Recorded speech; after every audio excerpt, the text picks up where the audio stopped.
Mode. Bonjour à toutes et bonjour à tous, Valentin Franc avec vous pour ce point de marché du lundi 6 novembre 2017. Alors aujourd'hui on va faire une introduction un petit peu particulière. On va débuter chaque lundi dorénavant avec un briefing de la semaine. En tout cas c'est ce que nous allons essayer de faire. Alors bonjour à vous Luc, j'espère que vous allez bien. Bruno que je salue également, un mot sur le cas de CHF. Et également la paire à trader aujourd'hui. Alors on va voir ça tout de suite. Didier, bonjour et bon début de semaine. Et bien écoutez Didier, merci et à vous aussi. Raymond que je salue également, Frédéric, François Hoffman, voilà. Bien le bonjour à vous tous, chers habitués. Ça fait plaisir de vous retrouver. Phil également, Frédéric, voilà. Alors, on commence tout de suite, excusez-moi, par l'avertissement égale sur le risque. Alors, le trading avec effet de levier amplifie toujours les gains et les pertes. Un compte risque limité prend un risque de perte du capital investi. L'investissement sur compte titre prend un risque de perte en capital. IG fournit exclusivement un service d'exécution d'ordre. La présentation est à titre indicatif et ne saurait être considérée comme un conseil ou une recommandation. Alors ce matin, nous avons le yen qui perd du terrain, le gold qui a l'équilibre, le Nikkei avec grâce à sa corrélation négative qui existe avec le yen, eh bien progresse de seulement 0,4 points. Le Hang Seng, c'est pareil, très légère progression, et le MSCI Pacifique qui est à l'équilibre. Voilà, clairement, on n'a pas vraiment de mouvement ce matin sur les marchés. On a eu une semaine dernière qui était extrêmement chargée, et pourtant, ça n'a pas suffi au marché pour vraiment créer des impulsions ou même des tendances, hein, tout simplement. Donc, on n'a pas vraiment eu de mouvements importants la semaine dernière.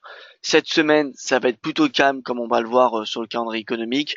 Donc personnellement, je n'envisage pas vraiment de mouvement haussier sur les marchés actions cette semaine. D'ailleurs, je m'attends plutôt à une légère consolidation, voire un petit retracement sur les indices européens. Donc nous allons voir ça dans un petit instant. Le calendrier économique du jour. Alors nous avons des indices PMI, comme on peut voir, japonais, qui sont apparus en progression, et pourtant le yen et le Nikkei, comme vous pouvez voir, sont inchangés. Nous aurons dans un peu moins de 10 minutes l'inflation suisse, qui est extrêmement importante, étant donné que c'est ce facteur-là qui empêche la Suisse de remonter ses taux, avec également la croissance. Donc et ensuite, ce sera tout. Vous pouvez voir que on n'a pas d'annonce dans la journée. Donc ça va être très très léger comme journée.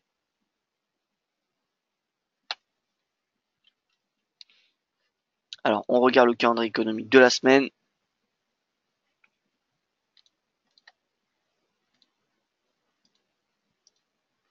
Alors, lundi, on a fait.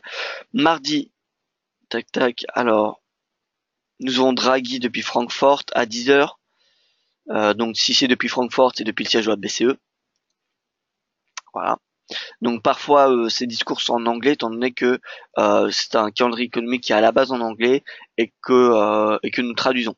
Donc, quand il y a une nouvelle annonce économique, vous pouvez voir que c'est un discours qui est fait à deux. Donc elle n'a pas été enregistrée dans la base de données, c'est pour ça qu'elle est en anglais. Mais bon, c'est plutôt simple, hein, vous voyez le nom, et si c'est à Francfort, c'est-à-dire que c'est à la BCE. Donc c'est calendrier économique, il a une particularité, c'est qu'il indique le lieu du discours. Donc par exemple, sur certains calendriers, vous allez voir simplement le discours de Mario Draghi. Si c'est je sais pas moi à Washington, eh bien il y a peu de chances, il y a très très peu de chances que c'est par rapport à la politique monétaire. Alors que bon, le mardi, déjà c'est pas souvent que Mario Draghi s'exprime un mardi pour la politique monétaire, c'est plutôt le jeudi. Mais on peut voir que c'est à Francfort, donc c'est à la BCE. Donc il y a plus de chances quand même qu'il y a des propos sur la politique monétaire plutôt que si c'était en Irlande un lundi. Vous voyez.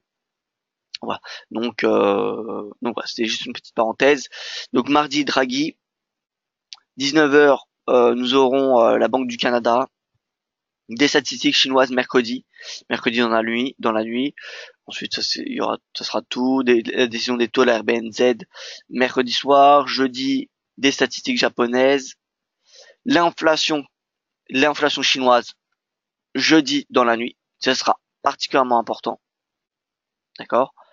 La balance commerciale allemande, bilan mensuel de la BCE, ça également, jeudi sera une belle journée. Discours du gouverneur de la BNS, d'accord? Euh, Encore des statistiques chinoises vendredi, des statistiques du Royaume-Uni, et voilà, ce sera tout. Vous voyez, ici, samedi, discours Draghi à Milan. Donc il y a peu de chances que Mario Draghi s'exprime sur quantitative easing, ou en tout cas annonce des nouvelles mesures samedi à Milan. D'accord? Donc voilà. Donc c'est catégorisé en tant qu'événement fort, mais voilà, il y a peu de chances qu'on a des euh, des annonces qui ressortent de ce discours-là. C'est fort parce que c'est un discours et donc c'est quelque chose qui peut sortir un petit peu de l'ordinaire et que personne ne connaît à l'avance. Donc il faut mieux anticiper à la hausse et dire que c'est une annonce économique forte. Mais il y a peu de chances que ça a un impact sur le marché. Alors bonjour à tous, voilà, bonjour tout le monde. Pétrole belle hausse, alors oui, pétrole belle hausse, plus de clôture, prix de clôture à un plus haut la semaine dernière de 2 ans. Donc voilà. Alors, bon, clairement, quelques statistiques chinoises cette semaine, et ça sera tout en fin de compte. Ensuite, on aura quelques événements par-ci par-là. Mardi, la BCE, mercredi à part la Chine, c'est tout. Jeudi, on aura des statistiques, pardon, encore la zone euro, et vendredi, ce sera plutôt du Royaume-Uni. Voilà. Voilà un petit peu pour résumer la semaine. Alors au passage, je souhaite vous annoncer, pour ceux qui ne savent pas, que IG France organise la nuit du trading, la 4e version de la nuit du trading, qui aura lieu le jeudi 23 novembre 2017, ça sera à Paris. Pour ceux qui veulent y participer, sachez que c'est totalement gratuit. Il y aura des intervenants quand même renommés. Donc c'est particulièrement intéressant. Nous serons là également d'LIFX. Vous voyez, donc il y aura Yoav Nizar, il y aura moi-même, il y aura Vincent Bois. Nous aurons une présence au salon de trading. Donc voilà, n'hésitez pas à venir. Vous avez juste à vous inscrire, c'est totalement gratuit. Et voilà, le contenu va être particulièrement intéressant. Si vous voulez voir les intervenants, eh bien écoutez, vous avez une liste ici que je vais vous envoyer. Les Daily FX, vous voyez, Andil, Bourse Direct, bref, on a quand même des bons intervenants, des très bons intervenants, et ça va être assez intéressant. Voilà, donc pour ceux qui veulent y participer, je vous envoie le lien tout de suite. Je vous envoie le lien, réservez votre place, les places sont limitées. Donc bien sûr, ne réservez pas si vous n'allez pas y aller. L'événement sera retransmis en direct sur YouTube, sur la chaîne IG France et sur la chaîne DailyFX France.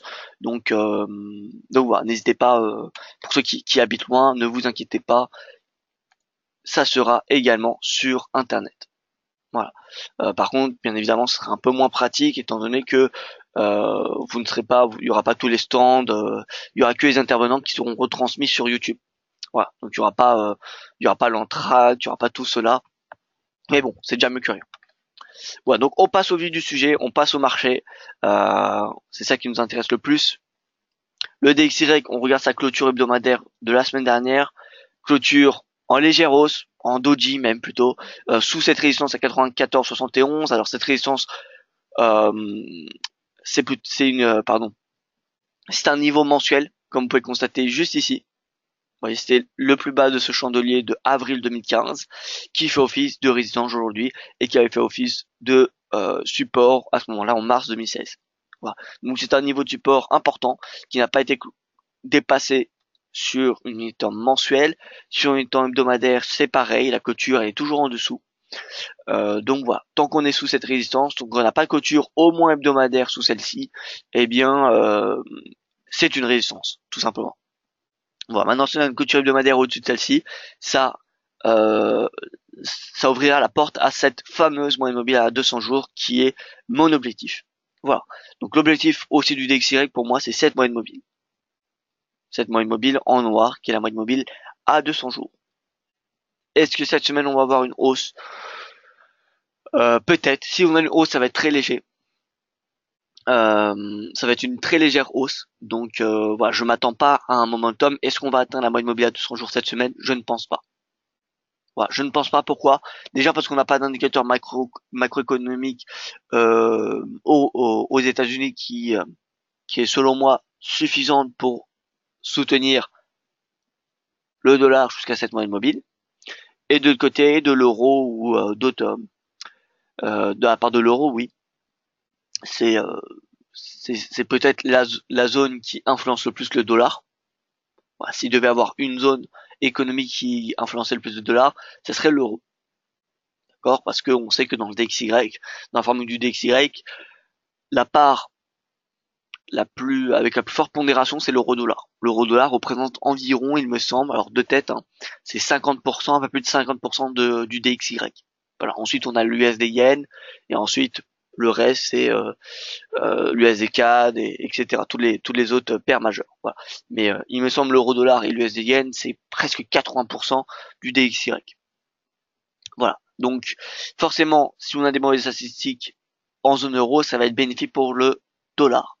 Est-ce qu'on a des statistiques macroéconomiques en zone euro cette semaine? Oui, mais pas beaucoup.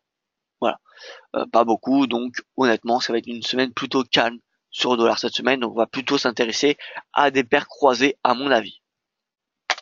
Voilà, donc l'euro-dollar clôture en doji la semaine dernière, à l'image DXY, pardon, à l'image de l'euro-dollar qui reste sur ce support à 1,17. L'objectif reste le même, c'est cette moyenne mobile à 200 jours. Cette moyenne mobile à 200 jours, c'est celle qu'il faut viser. Et première target, les 1,15. GBP USD, on est toujours dans ce canal haussier, on est en bas de celui-ci, on est en bas. Est-ce qu'il faut payer? Moi personnellement, j'attendrai plutôt que le RSI revienne sur ce support-là pour payer le GBP USD. Voilà, j'ai plus confiance en ce niveau de support du momentum qu'en ce canal haussier. Pour moi, un retour du momentum sur ce support coïnciderait avec un retour du prix sur 1,30. Et dans ce cas, ce sera un très bon niveau de support parce que ça coïnciderait également avec cette moyenne mobile à 200 jours qui est ici en noir. Voilà, donc GBP USD, on attend quoi? On attend que le RSI revienne sur le support. S'il est sur support et que le cours est toujours en bas de ce canal en bleu, alors on paiera le GBP à ce niveau de prix.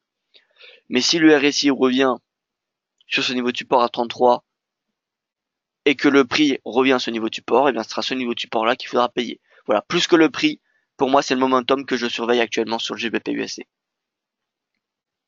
NZD USD, après avoir rebondi un peu au-dessus des 0,68, il reprend sa baisse ce matin. Donc reprise de la tendance baissière, direction 0,68 à mon avis. L'USD CAD, la moyenne mobile de 200 jours qui n'a pas été atteinte. Alors on a deux facteurs qui impactent l'USD CAD. Déjà c'est la faiblesse du dollar, enfin plutôt la consolidation du dollar. Et à l'inverse on a le pétrole. Pétrole voilà, qui est à un plus haut depuis plus de 2 ans. Donc voilà, excellente tendance haussière du pétrole. Pétrole, prochaine résistance, 57,32 pour ceux qui sont à l'achat. Et pour ceux qui veulent s'insérer à l'achat, pour moi, il y a un potentiel haussier jusqu'à ce niveau de résistance. Le prix, le marché n'a pas vraiment été affecté par 55 $. Pour voir qu'on a une prise de bénéfice qui a duré 2 jours et ensuite c'est parti à la hausse, ce qui me fait penser que ce qui me donne l'indication qu'on a suffisamment de momentum tout simplement pour aller chercher cette prochaine résistance à 57,32. Voilà, on a un beau momentum haussier, autant l'exploiter même si on est probablement en fin de tendance. En tout cas, ce qui est sûr c'est que personne ne le sait. Donc pourquoi pas l'exploiter jusqu'à cette résistance à 57,32. Maintenant les opportunités pour passer à l'achat. Alors l'idéal, ce serait un retour à 50 $. Ça je vous ne le cache pas. 50 $, ça serait excellent. Maintenant 52 $, le précédent plafond de verre, c'est également un niveau de support intéressant. Voilà donc le pétrole haussier, ce qui soutient le CAD, et ce qui fait à l'inverse pression sur l'USD. On a d'ailleurs un objectif toujours sur le CAD Yen et CAD CHF, qu'on va voir ça tout de suite. Alors CAD Yen, voilà, ça reprend sa hausse à l'image du pétrole. Donc toujours l'objectif de moyen long terme, de long terme pardon, c'est 92. Et 4 CHF pour répondre à votre question. Alors je ne sais plus c'est quel auditeur.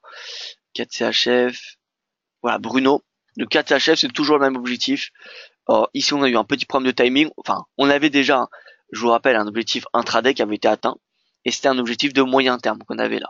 Et cet objectif de moyen terme est toujours d'actualité. Je garde mon opinion haussière jusqu'à 0,79 et quelques, en fait 0,80. Donc 0,80 c'est toujours l'objectif haussier du 4 CHF. Ouais, donc le CAD qui est soutenu en fin de compte par le pétrole depuis à peu près une semaine, ce qui fait pression sur le dollar, alors que le dollar est quand même une devise forte, hein, ce qui fait pression sur le yen. Donc voilà, le CAD c'est vraiment une devise qui est bullish sur une semaine environ. Et si vous avez des perspectives haussières sur le pétrole, alors il faudra maintenir les positions acheteuses à court terme sur le CAD. Je suis à la baisse sur euro-dollar avec objectif 1,15. Vaut-il mieux sortir et attendre la semaine prochaine pour une hausse du dollar ou rester? Alors, bonne question, Didier. Alors, en fait, la question qui se pose, c'est est-ce que clôturer maintenant, prendre une partie des bénéfices, attendre le pullback et repasser à la vente à un meilleur prix? Euh, Pourquoi pas, mais c'est qui tout double. Honnêtement, je n'ai ni perspective haussière, ni perspective baissière sur l'euro-dollar cette semaine. Donc, je ne serais pas surpris si cette semaine, on consolide sur les 1,16. Voilà. Je ne peux pas vous dire prenez des bénéfices maintenant, attendez le retour sur 1,17. 1,17, je ne sais pas si ça va être atteint de nouveau. Avant les 1,15, bien évidemment. Donc c'est à vous de voir. On va peut-être cette semaine revenir, aller sur les 1,1650.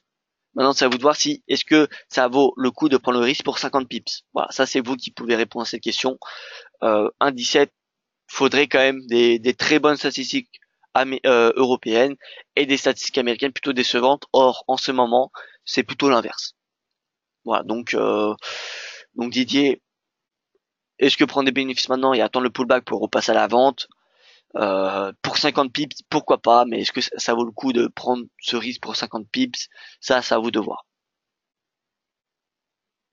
En tout cas, l'objectif est toujours baissier, 1,15, puis la moyenne mobile à 200 jours, je le répète.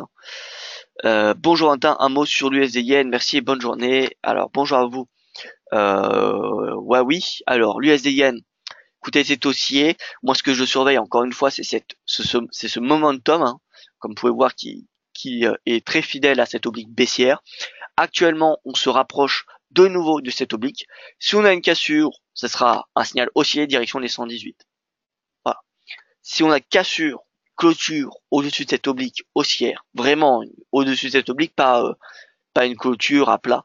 Hein. Si on a une clôture au-dessus de cette oblique baissière, ce sera un signal d'achat à direction 118. Tant qu'on n'a pas cette clôture, je garde mon opinion haussier dans le fond, mais concrètement on n'a pas le signal. On n'a pas le signal technique. Voilà. Moi j'ai un opinion haussier. Mais tant qu'on n'a pas le signal, d'un point de vue trading, c'est compliqué de vous dire on passe à l'achat. Si on n'a pas de facteur, si on n'a pas d'argument, voilà. Moi, mon seul argument, il est sur le point de vue fondamental. Comme vous le savez, il y a une divergence totale entre la politique monétaire de la Fed et la BOJ. C'est d'ailleurs sur le panel des banques centrales des paires majeures, c'est les plus extrêmes. Si on devait prendre les plus extrêmes, c'est la BOJ et la Fed. Voilà. Bonjour, donc USD CAD intéressant à la baisse si pétrole monte. Exactement Philippe, mais plus que l'USD CAD, honnêtement, encore une fois l'USD avec la Fed, c'est la banque centrale qui est la plus hawkish, qui est la plus entreprise qui a la plus d'entreprises pardon, une politique de durcissement des taux. Donc plutôt que vendre le dollar, honnêtement, si je devais acheter le CAD, ça serait face au CHF ou au yen. Voilà. Donc 4 yens, 4 CHF, on est déjà dedans. Si vous voulez acheter le CAD, regardez plutôt le CAD yen ou le CAD CHF, c'est pour moi beaucoup plus intéressant. Regardez un petit peu, on va regarder, vous savez quoi, les index. Ça fait longtemps qu'on n'a pas regardé les index. Alors les index, ce qu'il faut savoir, c'est qu'ils ont un jour de latence, mais on va regarder ça pour du moyen terme. Pour du moyen terme, c'est assez intéressant. Voilà. Donc là, vous regardez, on a la donnée du 6, mais qui code pas. Il me semble qu'il y a un jour glissant sur les index. Alors, JPY, ah mais là c'est JPY-USD, pardon.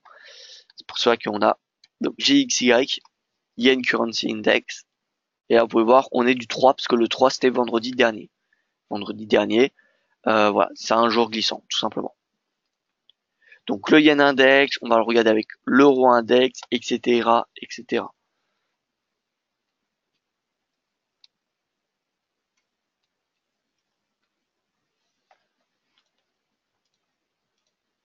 Voilà, donc là c'est les index des devises, hein, je le rappelle.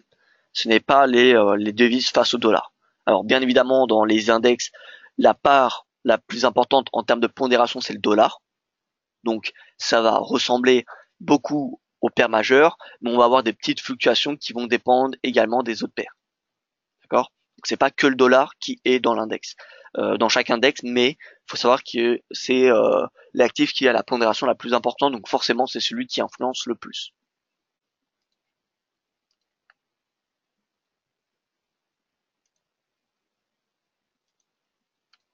Alors on va déjà prendre de la hauteur, on va se mettre depuis le début de l'année. Depuis le début de l'année, on peut voir que c'est quand même, ça reste le dollar, la devise la plus baissière, et la plus haussière c'est l'euro. Forcément, il y a une corrélation, comme vous savez, qui est totalement négative entre les deux. Donc si le dollar baisse, il faut savoir que l'euro augmente.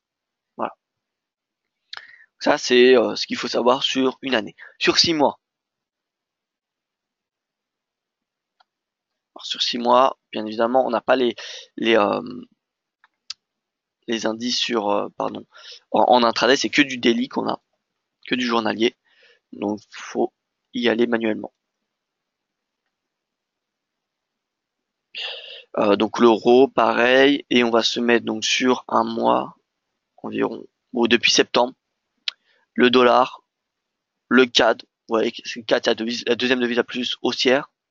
Ensuite, l'euro qui baisse, le CHF, le yen, pardon, le dollar australien, le yen, le CHF, le NZD. Voilà. Maintenant, on va se mettre sur les paires majeures. Et là, comme ça, on va avoir vraiment sur un mois qu'est-ce qui va nous intéresser. Euro USD, GBP USD.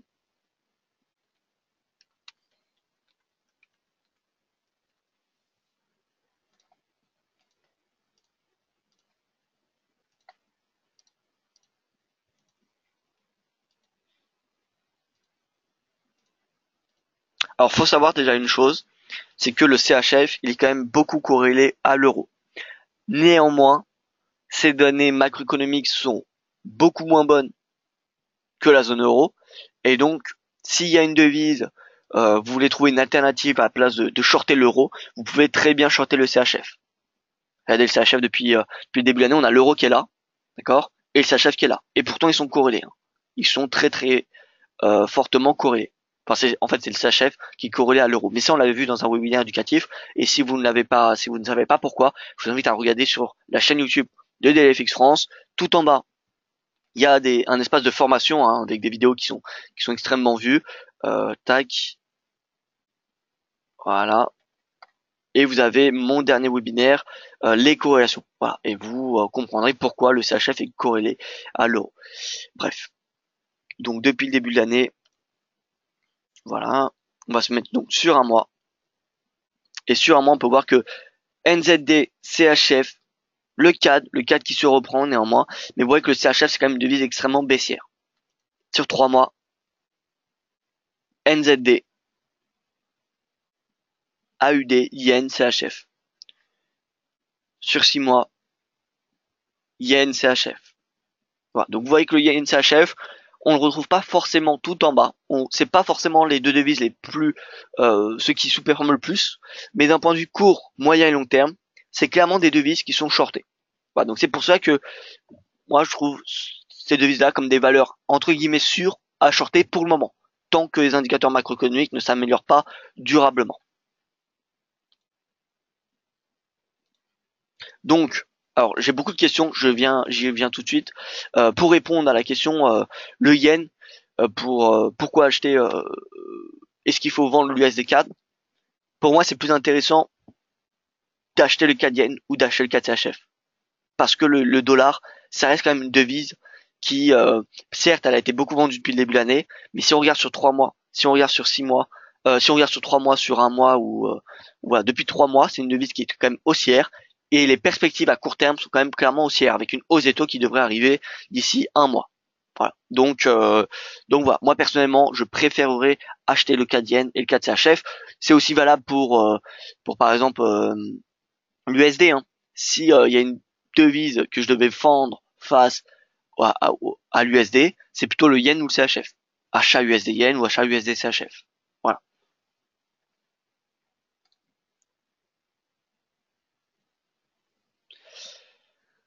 Alors, je regarde les questions. Alors, bonjour à vous Dylan. Alors Dylan, que peut-on espérer sur le CAD Yen dans les prochains jours en tenant compte des deux annonces rouges de cette semaine? Un bullish, non. Alors, CAD Yen, moi je suis plutôt bullish avec déjà le pétrole, la politique monétaire du Canada. On a déjà eu deux hausses des taux. À mon avis, on en aura une troisième en décembre. On a des indicateurs économiques, macroéconomiques, pardon, du Canada qui sont toujours très bons, qui respectent les objectifs de la banque. Donc voilà, CAD Yen pour moi. À court terme, si je devais donner un objectif de court terme, d'accord? C'est la moyenne mobile à 50 jours. Moyenne mobile à 50 jours qui est en noir devant nous et qui est actuellement à 90 environ. Voilà, 90, c'est l'objectif de court terme. On est à 45 pips de l'objectif. Mais voilà, moi mon objectif de base, c'est mon objectif de moyen terme et il se situe à 91,64, en clair 92. Voilà. Donc Cadienne pour moi c'est haussier. Maintenant, on pourrait avoir une petite consolidation si le pétrole recule, mais d'un point de vue fondamental, c'est clairement haussier. Le CHF, pourquoi? Alors, le CHF, faut savoir que la Suisse a un très bon taux de chômage, mais donc 3,3%, il me semble, d'après les derniers chiffres, mais ça ne suffit pas pour faire remonter l'inflation. Ça, c'est pour des raisons monétaires, parce que, eh bien, depuis, vous êtes tous au courant de la BNS, hein, ce qui s'était passé en janvier, la devise, c'était une devise qui a eu un caractère d'actif refuge, et d'ailleurs, un actif qui est toujours payé lors de la version pour le risque. Et donc pour le moment, c'est la monnaie. La monnaie, c'est tellement, on va dire, et c'est beaucoup trop apprécié et ça fait du coup pression sur l'inflation, tout simplement. Regardez par exemple, l'USDCHF. Hein. L'USDCHF, on va se mettre en hebdomadaire, ou alors plutôt l'euro CHF, c'est plus convaincant.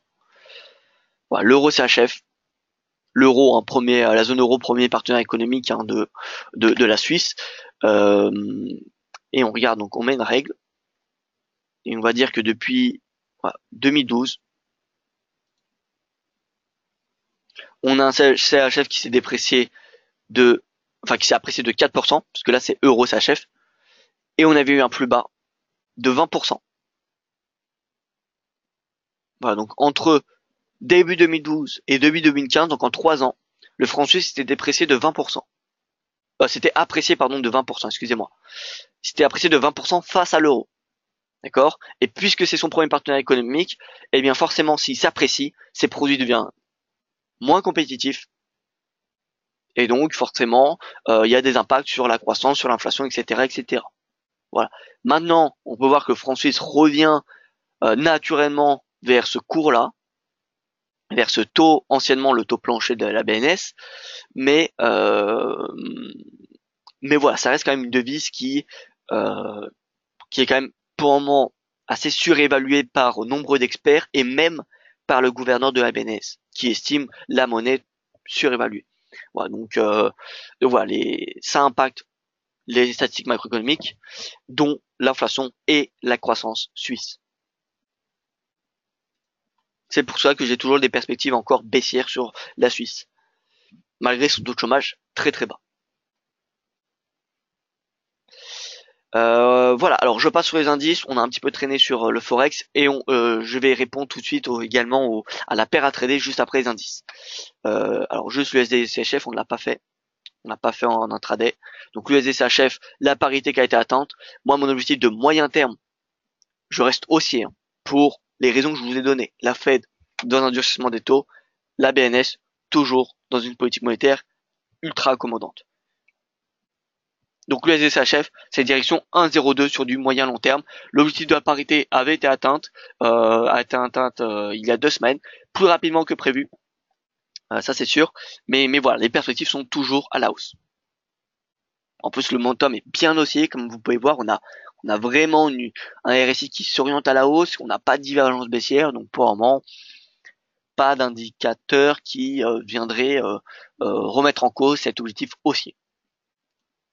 Les indices de la zone euro qui ouvrent en légère baisse ce matin. Voilà, moi ce que j'anticipe, alors le DAX déjà, ce qu'il faut savoir, c'est qu'il a une résistance de momentum à un plus haut depuis 1999. Regardez si on se met on reste en journalier, hein, parce que le RSI c'est à la base un indicateur qui est intéressant sur le graphique journalier. Et on va regarder depuis 1999. Donc vous pouvez voir que là, on est à la courbe la résistance la plus haute depuis 1999. Et sinon, la deuxième résistance la plus haute, elle était ici. Et on l'a dépassé. Donc le RSI est à un plus haut depuis 1999. Donc alerte au rouge, c'est voilà, c'est attention. Voilà. Et en 1999, je vous rappelle, regardez, à ce moment-là, donc voilà, c'était à peu près ici. On avait encore une hausse, mais bon, vous savez ce qui s'était passé, c'était la bulle techno. La bulle techno, donc le cours, il s'était apprécié de combien? De 20%, il me semble. Après cela, voilà, 30, 30, 25, 30%. Donc voilà, c'est pas parce qu'il est dans le rouge qu'on n'aura plus de progression, mais attention, parce qu'une zone d'excès, c'est ensuite un retracement qui est important, très important. Ce n'est pas sain, l'excès n'est pas sain dans une tendance. Donc voilà, peut-être que ça va continuer à progresser, mais sachez que plus on va progresser, plus le prix va progresser dans un excès, et plus il y aura de chances qu'on connaisse un retracement assez conséquent. Voilà. Donc voilà, le RSI est très haut. Ce qu'il faudrait pour garder une tendance saine, une tendance haussière saine, c'est qu'on ait une vraie consolidation ou un retracement. Je pense c'est probable, hein, c'est possible. Alors ce n'est pas encore le moment de vendre, hein, mais c'est possible que le DAX revienne à 13 000. Voilà, maintenant on n'a pas encore je n'ai pas encore de signaux baissiers. Le RSI n'affiche pas de divergence. Je ne vois pas de jambes d'impulsion baissière. Donc pour le moment, moi je reste neutre sur les indices de la zone euro et je pense qu'ils vont clairement consolider cette semaine. Ils vont consolider sur ces niveaux-là qu'on a connus en fin de semaine dernière. Voilà, donc l'objectif, si vous voulez trader à court terme, c'est les indices de la zone euro. Eh bien vous prenez le plus bas de la semaine dernière, vous prenez le plus haut et vous avez des bornes. Voilà, vous avez des bornes. Alors le plus bas, il est peut-être quand même assez loin sur le DAX, mais voilà, vous avez ces niveaux-là. Donc tac, 13 400 et 13 500, tout simplement. 13 400, 13 500. C'est des bornes, c'est un trading de range. Le CAC, plus haut annuel, précédent, plus haut prix clôture hebdomadaire. Donc ça, on l'avait déjà vu la semaine dernière. Et voilà, c'est pareil que le DAX. Honnêtement, je n'anticipe aucun dépassement, aucun plus haut pour le moment. Et s'il y a des plus hauts, eh bien c'est pareil. Le RSI, comme vous pouvez voir, il est sous une résistance de momentum non dépassée depuis 2000. Donc prudence. Prudence. En plus, on peut voir on est en train de faire un plafond. Il y a même une divergence baissière, hein, presque. Donc voilà, prudence sur le CAC. Pour moi, c'est une consolidation entre ces deux bornes, 5536 et 5467. L'Eurostoxx, c'est pareil, résistance à 3007. Il a dépassé ses plus hauts annuels la semaine dernière, donc c'est une très bonne chose. Maintenant, encore une fois, le RSI est extrêmement élevé. Donc prudence. Regardez le RSI. On va se mettre, encore une fois, on va enlever celle-ci.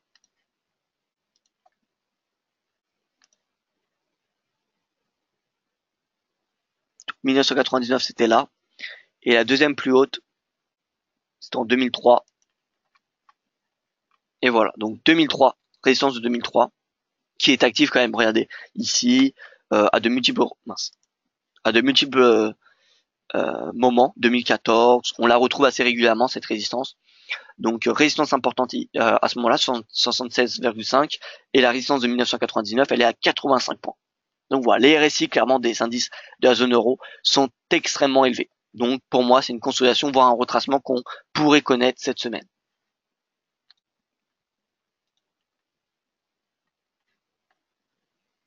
On passe sur les matières premières et ensuite le trade du jour entre guillemets. L'or. Alors l'or, toujours, excusez-moi, on va enlever. Alors, le cours de l'or qui trouve toujours un niveau de support sous cette moyenne mobile à 200 jours, tant qu'elle n'est pas cassée, nous ne pouvons avoir de scénario baissier jusqu'à 1950. Donc voilà, moi ce que j'attends c'est vraiment une clôture en dessous de cette moyenne mobile, et dès qu'on aura la clôture, ce sera le moment de vendre longues d'or, tout simplement. Voilà, donc moi j'attends pour Lonzor. En attendant, qu'est-ce qu'il faut faire? Eh bien c'est un range trading entre la moyenne mobile et cette résistance à 1283, tout simplement. On va regarder un petit peu en intraday. Alors, en 4 heures,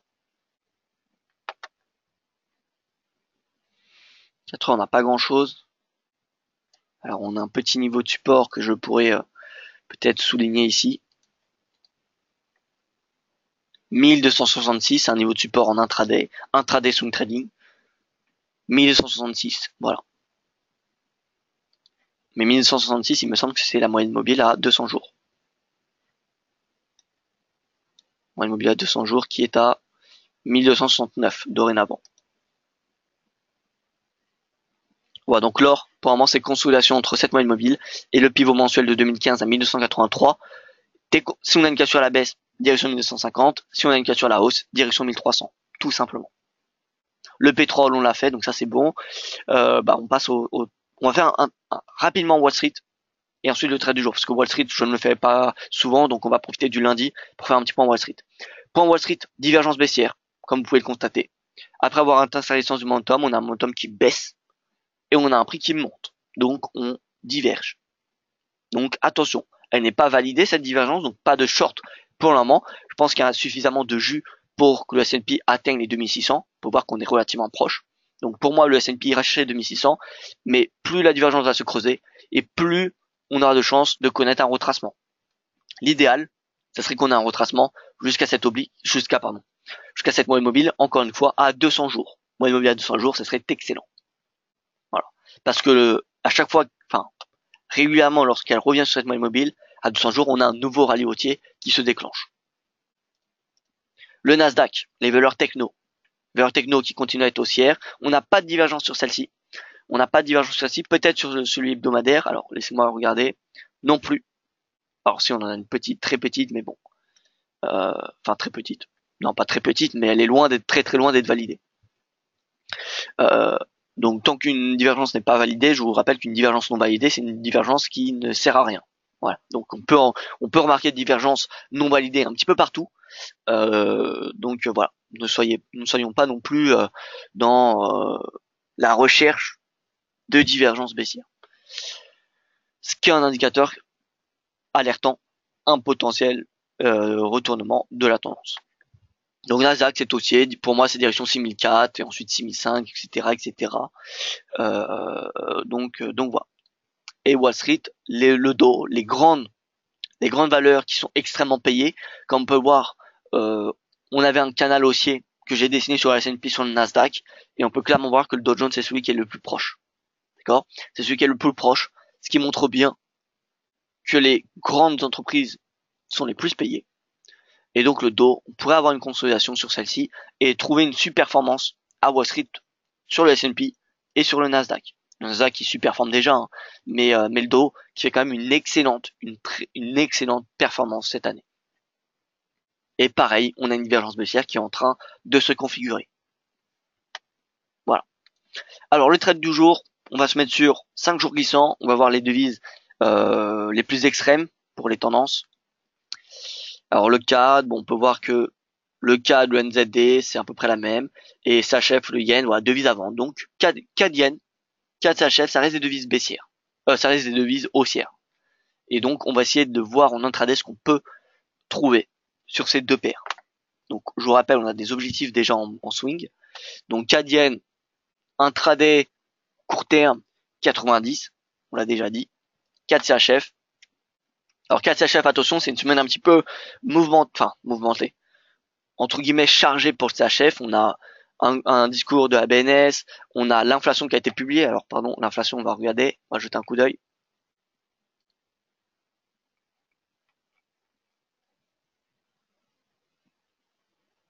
L'inflation suisse, 0,7, 0,7, 0,7, 0,1, 0,1, 0,2. Donc léger ralentissement de l'inflation sur un niveau mensuel. L'IPC harmonisé. Alors là c'est le mensuel, hein, c'est pas annuel. Je sais pas pourquoi c'est marqué annuel. Là c'est le mensuel. D'accord, donc bon. Plutôt chiffre dans la lignée du consensus. Hein. Donc 4 yens haussier, 4 CHF, on passe dessus. 4 CHF, pareil, ça doit être haussier. Hein. Objectif de court terme, on revient chercher le plus haut. On peut voir qu'on avait une résistance ici. Hein. C'était l'objectif. Enfin, l'objectif était un petit peu plus bas. Le cours s'est stoppé ici. Donc, on va reprendre ce plus haut comme résistance de court terme. On peut voir que c'est aussi cette résistance. C'est le prix de clôture d'ici. D'accord?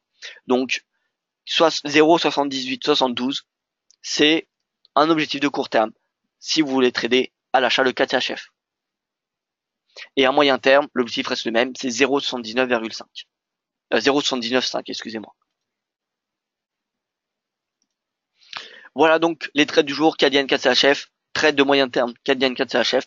Donc voilà, on reste fidèle à nos objectifs et voilà, ça coïncide très bien avec nos opinions de moyen long terme. Alors je réponds aux questions. Tac tac tac. Plutôt à voir, donc le gold c'est fait. Souvent on vous demande le trade du jour, mais connaissant votre goût pour le swing trading, je vous demanderai votre trade de la semaine, Bruno. Alors oui, en fait, pour moi le trade du jour c'est plutôt, alors c'est pas un trade intraday, même si j'essaie quand même de m'adapter, mais en fait ça va être plutôt la stratégie du jour pour du swing trading. Vous voyez, c'est un petit peu, si je devais avoir une liste d'opportunités aujourd'hui pour du swing trading, eh bien je sélectionnerai que un. Donc moi mon trade du jour, ça peut être une stratégie d'intraday si j'ai une conviction d'intraday, mais ça peut être également une stratégie de swing trading qui va être donnée pour aujourd'hui, tout simplement. Donc le trade du jour, c'est simplement le trade qui est donné aujourd'hui. C'est pas vraiment le trade qui doit être clôturé dans la soirée. Voilà. Donc voilà, il n'y a plus de questions. Bon bah écoutez, c'est parfait. J'estime que ça a été clair. Merci à vous pour votre attention. On se retrouve demain, même heure, même salle de trading pour le prochain point de marché. Aujourd'hui, ça va être une journée plutôt calme, donc ne soyez pas impressionnés s'il y a aucun mouvement. Hein. Au vu du calendrier économique et étant donné que nous sommes lundi, ça va être plutôt calme. Donc voilà. Merci à vous pour votre attention. Excellente journée et à demain pour le prochain webinaire.